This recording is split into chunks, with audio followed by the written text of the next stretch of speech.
São cafetões da igreja. Eles são cafetões da igreja. Porque é uma prostituta que o cara fica com ela 2 horas e dá o dinheiro a ela. Eles ficam 1 hora na igreja e levam dinheiro alto da igreja, principalmente o tal de ministério itinerante. Isso é muito triste, lamentavelmente. Mas eu estou ouvindo uma pessoa fazendo coro e dizendo: cuidado, porque Deus vai colocar a mão nesse negócio. E vai, eu tenho certeza disso. Não tenho nenhuma dúvida que a hora de Deus está chegando. Porque o que nós temos aí são notícias muito tristes que não precisa falar. Mas muito obrigado, professor. Muito obrigado, alunos. Agora vamos às perguntas que vocês fizeram. É só para a gente ter essa ideia de que a coisa é mais séria do que eu e você pensamos. Vamos lá, cada um pergunta um.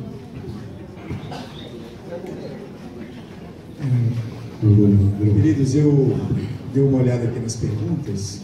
Algumas perguntas se repetem, mas com formulações diferentes, mas o seu conteúdo basicamente é o mesmo. Por isso eu fiz aqui uma pré-seleção das perguntas e nós vamos iniciar com uma pergunta bem assim, direta com relação aos pontos que o professor abordou com relação à igreja, o que a igreja está vivendo no Brasil atualmente.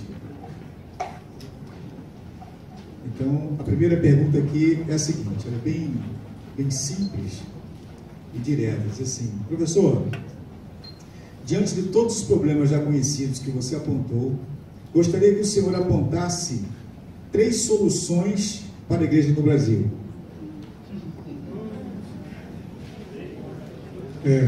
Eu apontei soluções, eu disse a questão do referencial. Se você lembra, eu comecei e terminei falando isso. Um Deus que seja referencial, uma igreja que seja referencial, um modelo. Por quê? Porque o mundo moderno, pós-moderno, ele é um mundo líquido, é um mundo que se desfaz. Eu citei isso também. Então ele precisa de alguém que seja referencial, que creia nos seus valores, que acredite nos seus valores, que não está nesse negócio por qualquer outra razão, a não ser porque ele crê nisso mesmo, é convicto do seu chamado, é um homem de convicções. Então eu penso que nós estamos muito preocupados, né? E isso é antigo, não é, com o fazer, e pouco interessados em sermos aquilo que Deus deseja que eu e você venhamos a ser. De sermos gente como gente foi feita, gente foi criada. Gente que vive como gente do reino de Deus. Então não há receitas, não há modelos. Mas se você prestou atenção no Juízes 17, 18, não há nenhum momento de consulta a Deus, de relacionamento com Deus. Há muita ação, mas pouca comunhão com Deus. Então eu penso que nós somos muito pessoas para fora e pouco intimistas no sentido de um relacionamento mais significativo com Deus. Eu penso que isso, essa comunhão com o Senhor, que em toda a viração do dia o Senhor passeava no jardim com Adão e Eva. E eu, um tempo atrás, me ative muito, eu não sei quantos conhecem Henry Nouwen. Alguém conhece Henry Nouwen? Escrevi, inclusive, é um teólogo holandês, depois fez carreira nos Estados Unidos, e Henry Nouwen trabalha muito essa questão do relacionamento, da comunhão com Deus. E se me permite, para terminar, vou prolongar só um pouquinho. Henry Nouwen era um dos professores com as aulas mais visitadas em Harvard. As aulas em Harvard está no topo da lista das universidades. Mais uma vez saiu o ranking das universidades. Harvard é primeira, batido longe. O investimento em pesquisa não dá. A USP, que é a melhor brasileira, está em 120 alguma coisa. E Harvard está em primeiro, frente de Oxford, etc. E ele era um dos professores, teólogo e psicólogo, ele dava aula em Harvard, e lotava a classe, assim como em Yale e Notre Dame também. Ele dava essa aula e muito bem quisto, muito bem querido.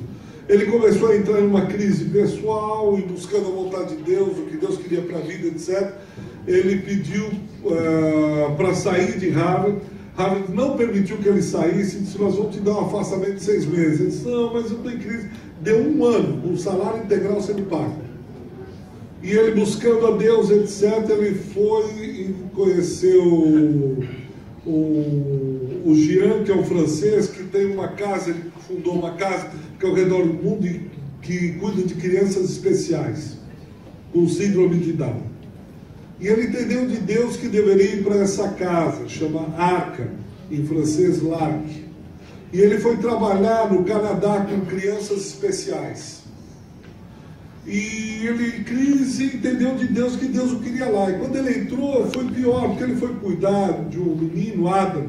O Adam já estava um tempo lá, ele não mexia nada, só mexia os olhos. Totalmente paralisado. Então o Adam tinha que ser cuidado em tudo. Quando tinha que limpar o Adam, dar banho no Adam, tinha que dar comida para o Adam, remédio para o Adam, tal. Ele começou a cuidar e alguns jovens que eram os voluntários diziam: Henry, você não viu que o Adam está com fome? Ele disse: mas ele não falou nada, como ele está com fome? Claro que ele falou, você que está prestando atenção. Aí ele foi e o pessoal começou a pegar no pé dele: você não viu que o Adam está incomodado, quer tomar banho? Ele disse: meu Deus do céu, ele não fala. Então, a crise aprofundou. Ele disse: mas como que eu vou cuidar? E ele aprofundou a crise porque ele disse: Deus, por que o senhor me trouxe para cá? Esse pessoal não vai saber que eu sou professor titular em Harvard. Eles não vão ler os meus livros. Eles não sabem que eu sou preletor internacional. Eles nunca vão ler um livro meu. E o pior de tudo, eu sou absolutamente inapto. Eu estou tomando bronca de moleque de 20 anos. E não consigo cuidar com todo esse meu conhecimento e tal. E aí ele começou a cuidar do Adam, porque ele entendeu que Deus o queria lá. E no fim da vida dele, ele disse que o Adam foi o maior conselheiro que ele teve até hoje. E ele conta uma experiência, ele disse: eu aprendi com o Adam que Deus fala de várias maneiras, como diz o texto de Hebreus. O Adam aconselhava com os olhos. Ele disse que um dia ele estava na LAC, e aí telefonaram, ele era muito requisitado, uma madame disse: Henry, eu queria falar com você, eu preciso de aconselhamento, eu estou mal. Ela ouviu, ele disse: só pode vir, você quer almoçar comigo e com o Adam na quarta-feira, um dia lá? Mas eu quero falar com você. Ele disse: olha, quem aconselha mesmo é o Adam. O bom desse negócio é o Adam. Não, eu quero falar com você, porque ele era psicólogo, teólogo, conselheiro. Diz que a mulher chegou numa limusine e ela era a esposa de uns caras, empresários mais ricos do Canadá. Parou com a limusine, desceu meio estilo Hebe Camargo, tal, cheio de brilhante, sentou para almoçar com ela, ela foi falando. E ele disse: olha, esse aqui é o Adam. Ela disse: bonitinho, continuou falando. Ela terminou e disse: olha, realmente não sei o que dizer, porque Adam, o que é que você acha? Ela foi grosseira e disse: eu vim para falar com você, não para ele, com esse moleque, não. Mas ele disse: não, ela falou: olha, não adianta falar com a senhora, eu vou pedir só um minuto, olha para o lado, só gasta um tempinho olhando para o lado. Esse cara começou a olhar nos olhos do lado, não deu um tempo lá, ele empurrou a mesa e saiu chorando. No dia seguinte, de madrugada, ela liga o médico e diz: por favor, eu preciso falar com o Adam, eu preciso falar com o Adam. Isso que aconteceu. É a primeira vez em mais de 20 anos que eu durmo sem tomar remédio. É a primeira vez que eu sinto que eu estou livre da depressão. É a primeira vez que eu estou me sentindo, gente, por favor, marque um horário com o Adam para que eu possa falar com ele. E ele disse: eu aprendi que Deus fala com gente que a gente não está nem aí para polícia. E o Adam foi o meu maior conselheiro. Quando eu estava ruim, precisando de alguém: Adam, você pode me aconselhar? E ele, com os olhos, ele falava, Deus falava através dos olhos do Adam. Então, eu penso que é isso a resposta a você. Ao invés de você buscar a receita de bolo, seja na presença de Deus. Eu sei que pode parecer brega, chulo, conversa pentecostal velho, pode ser. Mas vá para o altar, busque de Deus em primeiro lugar. A sua vocação, o seu chamado, para que você seja um referencial aonde você estiver. nós vamos fazer essas perguntas aqui. Fazer mais uma agora. Eu queria dizer que eu gostaria que vocês, nessa semana, que é uma semana única que nós temos aqui, aguarde isso. É muito interessante você olhar para a Bíblia e ver se tem algum milagre de Jesus que tem qualquer conotação financeira. Então, esse pessoal que faz milagre e cobra, tem que se pensar nisso. Aparentemente movido por ocorrências como esta narrada no texto dos Juízes, é crescente o movimento dos desigrejados, fazendo parte do tema, o sagrado fora das paredes do templo. Pergunto, em sua opinião, é possível uma espiritualidade sadia e crescente sem a frequência em igrejas?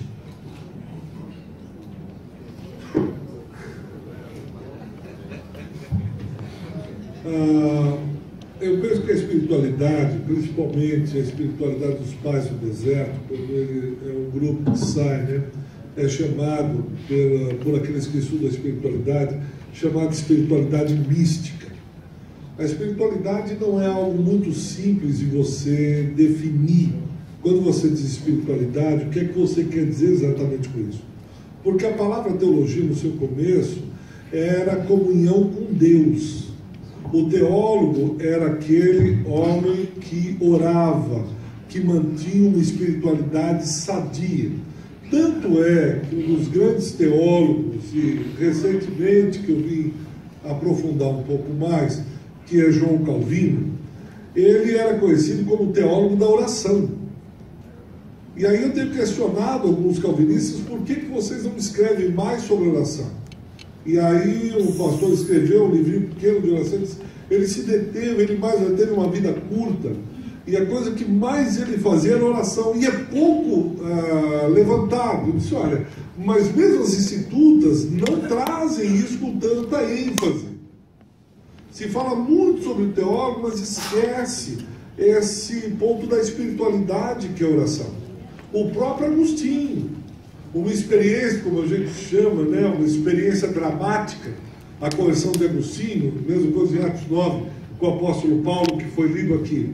A experiência de conversão dramática, então uma mudança radical de vida, de atitude, e uma espiritualidade extremamente sadia. O que se entende por espiritualidade? De oração. E a oração, no livro de Atos, eles faziam 3 vezes em locais. Você não tinha o templo, mas você tinha um lugar de oração. Você pode ver Atos 16, na segunda viagem missionária, quando Paulo e Silas estão indo para um lugar de oração. Pedro indo para um lugar de oração. Então, não há um lugar de oração, e você pode manter a sua espiritualidade. Agora eu pergunto, como que você tem uma espiritualidade? Onde que você vai repartir isso? Os seus dons, por exemplo. Como é que você serve um corpo? Como que você tem a diversidade dos dons? Porque você pode ter uma espiritualidade sadia, mas com certeza, eu creio que você tem um dom dado por Deus, um carisma, carismata. Aonde você vai desenvolver isso? Ou você vai guardar a espiritualidade ensinando você mesmo no espelho? Ou você vai ter a sua espiritualidade olhando todas as manhãs no espelho, cantando quão grande és tu? Aonde? Você desenvolve no meio dos irmãos. Onde os irmãos estão? Em todo lugar. E eles se reúnem aonde para repartir esses dons? Na igreja. Pode ser 10 em casa, 100 na igreja. Quando desenvolver uma espiritualidade solitária? Dá para entrar de novo, né? Porque os desigrejados, quem escreveu ano passado foi o Hidalgo. O Hidalgo escreveu, o reverendo Augusto também chamou de desigrejados. Há uma diferença entre os mochileiros da fé, os nômades, e os desigrejados. Os desigrejados, eles mantêm a fé, eles creem, mas eles não têm uma instituição, não frequentam uma instituição. Eu sou pentecostal, por exemplo, guardo a fé pentecostal, mas não tenho uma igreja, isso é desigrejado. O nômade, ele circula entre as igrejas. E isso está sendo questionado desde 2010, quando saiu pela primeira vez o censo de IBGE. 2014 não teve, por falta de verba. mas 2010 teve e acentuou o número, deu quase 9,7% daqueles que se diziam sem religião. Esse sem religião, a gente já está questionando há tempo, já foi escrito sobre isso, porque o IBGE lá não colocou muito certo se são ateus, se são desigrejados, se são nômades, o que eles estão entendendo por sem religião. E isso está sendo pesquisado e não se acredita que esse número chega a 9,7% exatamente. Espero que tenha respondido a tua pergunta. Glória a Deus. Com relação a essa pergunta que foi feita, existe um livro, esse livro é uma base, algumas aulas minhas de teologia do culto, que é do livro James White, Introdução ao Culto Cristão. Ele faz uma abordagem muito interessante com relação à questão da arte litúrgica e da arte da arquitetura litúrgica, da importância bíblica que Deus dá a locais geográficos, iniciando no Jardim do Éden, da saída do Éden e na sequência do desenvolvimento da sociedade, chegando aos tempos patriarcais com Abraão, erigindo seus altares, os encontros de Deus com os personagens bíblicos em determinados locais, onde esses locais, a ordem de Deus era para que aquele local se transformasse em um memorial, para que todos soubessem o que Deus havia feito naquele lugar. Se Deus não desse importância à área geográfica, Ele não se importaria em retornar Israel para a sua terra. Ele não se importaria em te plantar e nos plantar em determinado local geográfico. Esse livro, Movimento Sem Igreja, tem esse livro, li esse livro, e algumas coisas que eles ali colocam como fundamento para eles não tem base bíblica nenhuma, né? Não encontro base bíblica relativa a isso, porém, essa questão é uma questão muito importante, porque um povo, ele só tem a sua identidade enquanto ele tem a sua identidade geográfica, o seu local de existência. Tira a sua identidade geográfica, que você acaba com uma nação, você termina com essa nação, porque ela não tem uma identidade geográfica. E a igreja é exatamente isso.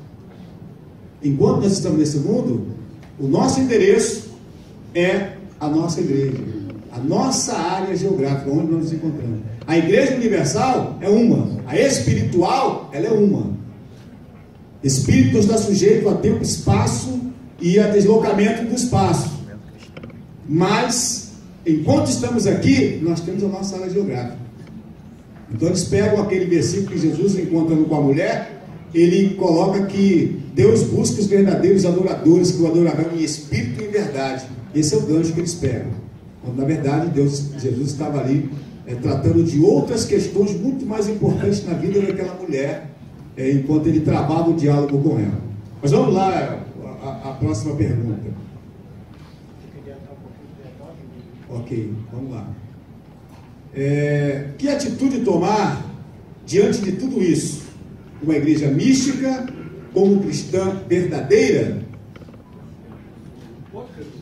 Posso. Que atitude tomar diante de tudo isso? Uma igreja mística como cristã verdadeira? Uma pergunta. Eu creio que é o ensino da palavra. É o que está sendo feito aqui. É o ensino da palavra, é abrir a palavra, ensinar a palavra, ensinar principalmente a igreja a obedecer.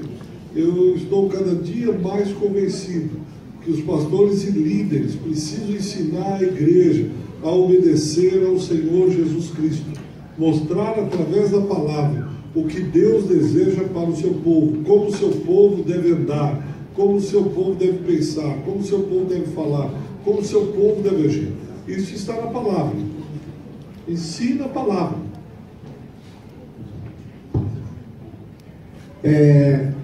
Sobre a espiritualidade, nós não queremos chover molhado, mas nós temos igrejas lotadas com 10 mil membros, mas está faltando aquela...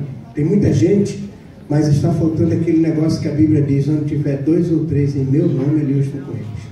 Tem 1000, mas não está no nome do Senhor, então não adianta nada. Os cristãos têm que pensar, né?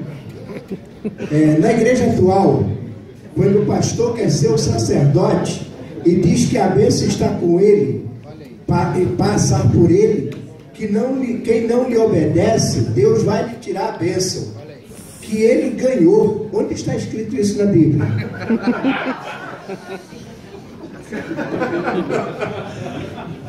A bênção passa por ele. Sei lá, na igreja atual, quando o pastor quer ser o sacerdote, ele diz que a bênção está com ele e passa por ele. E que não lhe obedece, Deus vai tirar a bênção. A bênção que ele ganhou. A bênção é dele, ele dá o que ele quiser. A pessoa quer saber onde está escrito isso na Bíblia. Eu nunca li, mas... Eu também não. Heresias capítulo 4. Heresias capítulo 4. Heresia capítulo 4? Legal isso aí, gostei. Eu acho que nós vamos voltar a ler lá Efésios, né, 4. O pastorado não é posição, é função. E a função do serviço. Então, o pastor deve servir a igreja e não servir-se da igreja. Alguns confundem servir a igreja com servir-se da igreja. Nós precisamos servir a igreja. Por isso que eu comecei a minha fala dizendo isso. E eu vou falar com o pentecostal. Senti no coração, não planejei falar isso que eu disse no começo. Mas vinha servir, ensina esse povo a servir a igreja. O que está faltando é isso. É muita gente querendo ser servida, mas pouca gente servindo. E esse movimento sem igreja, e tem até um videozinho muito bem feito sobre isso, que a igreja instituição sobrecarrega as pessoas e tem que fazer um monte de coisa. Mas alguns estão sobrecarregados porque tem gente fazendo de menos. Tem pouca gente carregando o piano e muita gente olhando.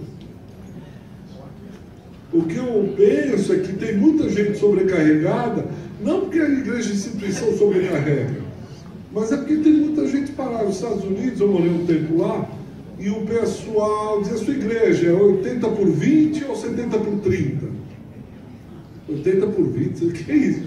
Só 70 estão lá, se servem e 30 trabalham. Ou 20 trabalham e 80 se servem. Aí eu comecei a pensar: pensa na sua igreja, como que ela é. Quantos realmente estão sobrecarregados trabalhando? E quanta gente poderia trabalhar que vai no domingo, aproveita da festa e ainda sai dizendo: o sermão foi muito longo, o som estava alto, o coro desafinou, o não sei o quê. Você viu a mulher do pastor? E o cara não dá um corte numa barra de sabão, não faz nada. Mas ele fica: não, precisamos mudar. O que você faz? Lembra muito condomínio. O ano inteiro o bendito não desce para uma reunião. Ele chega na reunião de votação: eu quero dar o meu voto. Cara, mas você nunca veio reunião, nunca decidiu, nunca ficou tentando. Mas eu quero dar o meu voto. Então acho que o que a gente precisa é isso, é servir.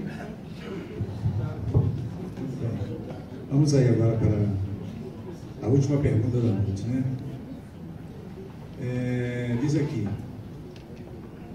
tratando-se de projeção, é possível afirmar que o cristianismo brasileiro está caminhando para consequências semelhantes às sofridas na Europa na pós-modernidade? Olha, essa é uma questão difícil, pelo menos assim, no ponto de vista daqueles. Eu não sou especialista em Europa. O que eles estão dizendo é que a Europa está passando por uma descristianização ou pós-cristianismo, né? A secularização, quem trabalha o paradigma da secularização é um sociólogo alemão chamado Max Weber. Basicamente, esse paradigma diz que é a saída da religião do centro para as esferas marginais da sociedade. Basicamente isso é secularização, não é racionalização. Racionalização vem vai trabalhar de outra maneira, mas basicamente secularização é isso, a saída da religião do centro para as esferas marginais da sociedade. E a Europa está passando esse pós-cristianismo, ou descristianização, ou pós-secularização.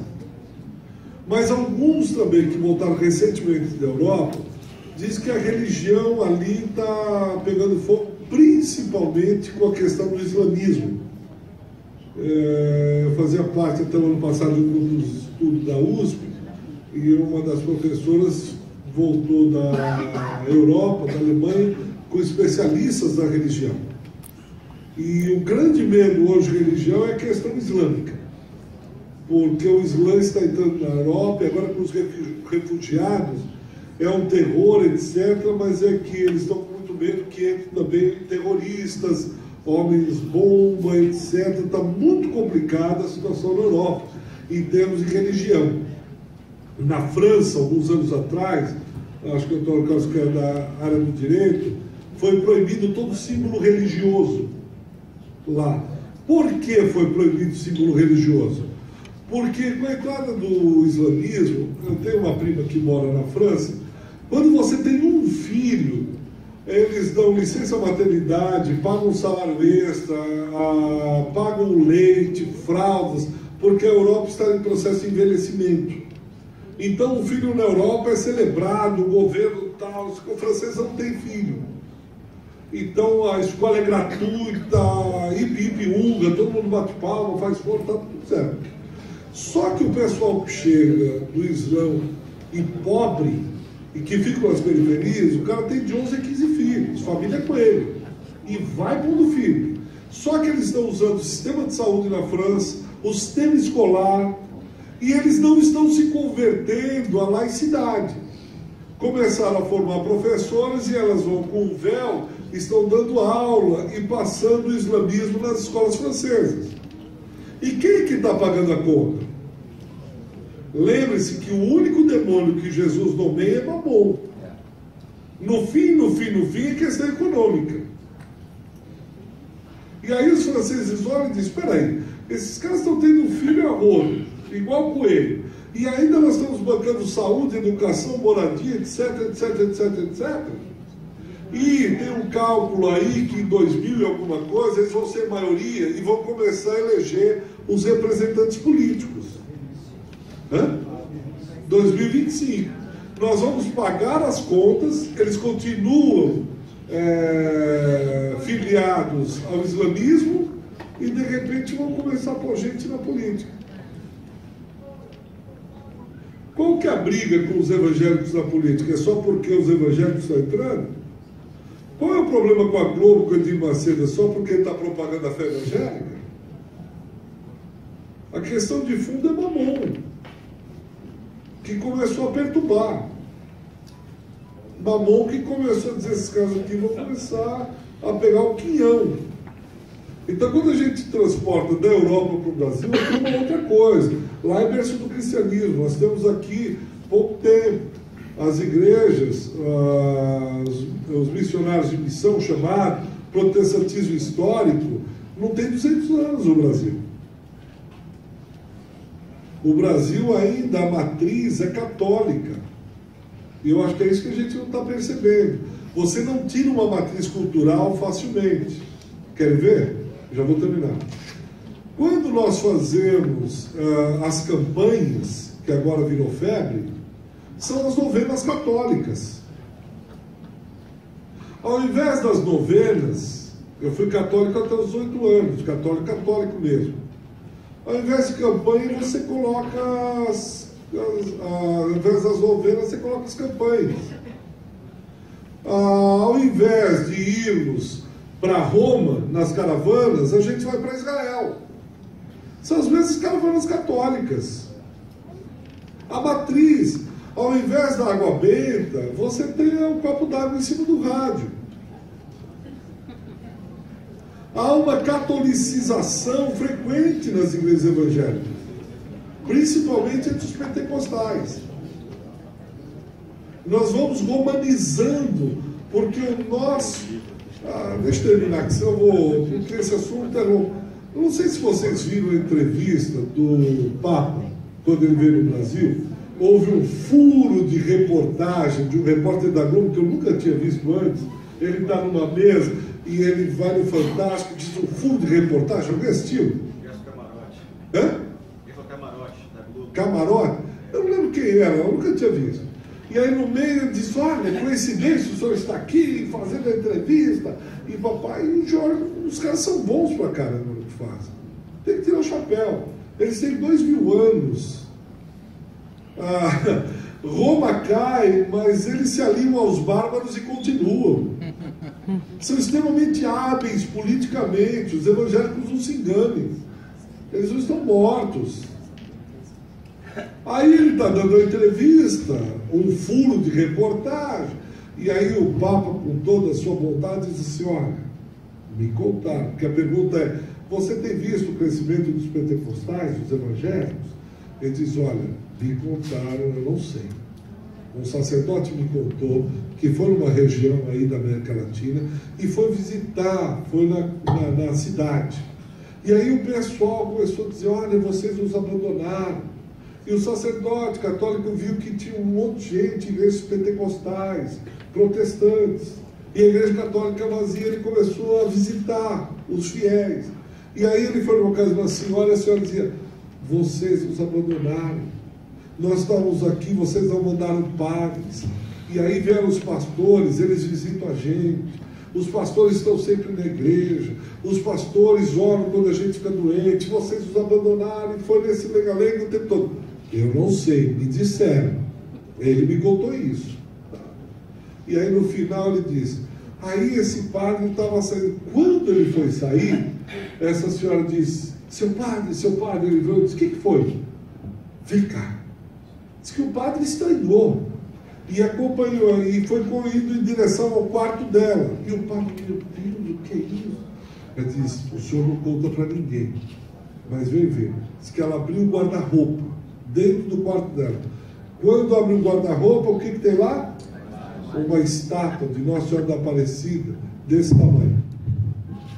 Olha, me falaram, o que ele está dizendo com isso? Ele está dizendo assim: eles estão indo entre os evangélicos, mas a raiz ainda continua lá. A raiz cultural está lá. Eles ainda adoram imagens. Eles não largaram as imagens. É isso que ele está dizendo. De uma maneira subliminar. No furo de reportagem da Rede Globo. A raiz está lá escondida dentro do armário. A hora que abrir o armário, vai sair exatamente quem eles são. Veja um filme Brincando nos Campos do Senhor. A raiz está lá, é só despertar. Vamos continuar. E nós vamos aos poucos deixando infiltrar essas raízes dentro do armário, entrando e voltando a práticas católicas. Por exemplo, o catolicismo no Brasil não era o catolicismo: eu sou católico, quando eu vou na igreja? Casamento, velório e batismo. O que são os desigrejados? O que são os mochileiros? Eles vão de vez em quando, são evangélicos, mas não tem nada evangélico. Perderam completamente o que é ser evangélico, o que é ser protestante. Os vínculos com a reforma. Há uma catolicização da igreja evangélica. Evangélicos nominais. Vão em casamento, mas... Queridos, vamos encerrar. Pastor Paulo vai dar uma notícia rápida, nós vamos orar.